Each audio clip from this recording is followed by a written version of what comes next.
Hi everyone, welcome to another episode of Figma Fridays. I'm Carolina Venegas and I'm a production designer here at Rocksauce Studios.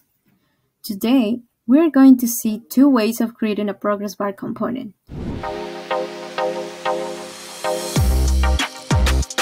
So, let's get started. Here we have our current progress bar.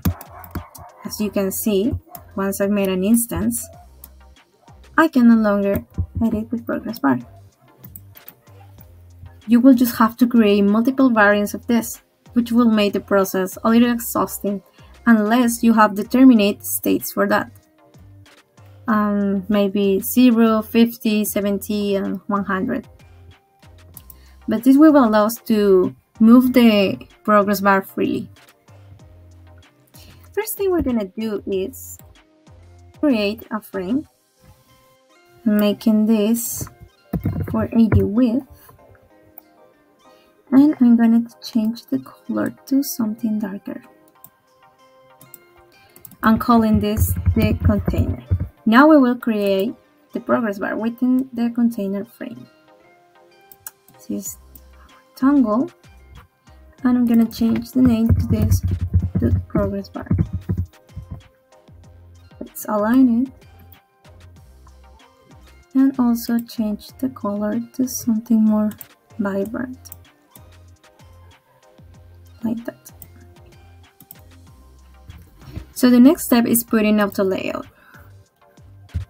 This is Shift 8, or into the right panel, you can also click in the auto layout, making the padding 16. That's okay. And now I'm gonna round the corners to make it look more like a progress bar.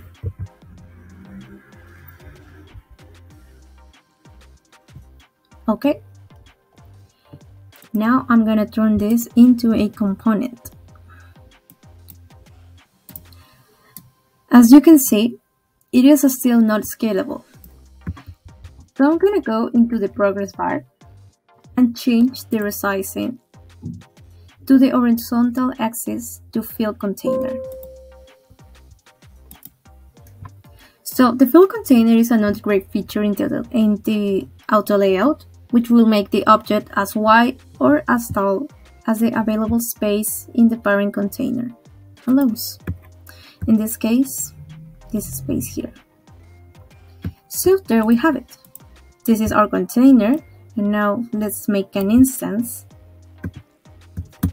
And this is when things get tricky. So I have my progress bar and my container. Click in the container and go to the padding. Adjusting just the right padding will allow me to modify my progress bar to the state that I want. So the idea of having a single progress bar that is adjustable will save us some time. And the progress bar will remain editable because you can adjust the auto layout properties in the components instance. So that's good. Now you can create tons of progress bar and putting them into different states without having to create multiple variants of this. As you can see, you can save tons of time when designing. You have multiple states in your bar. It will save you time. So like, subscribe, and share if you can. This has been Carolina for Figma Friday, and see you next time. Bye.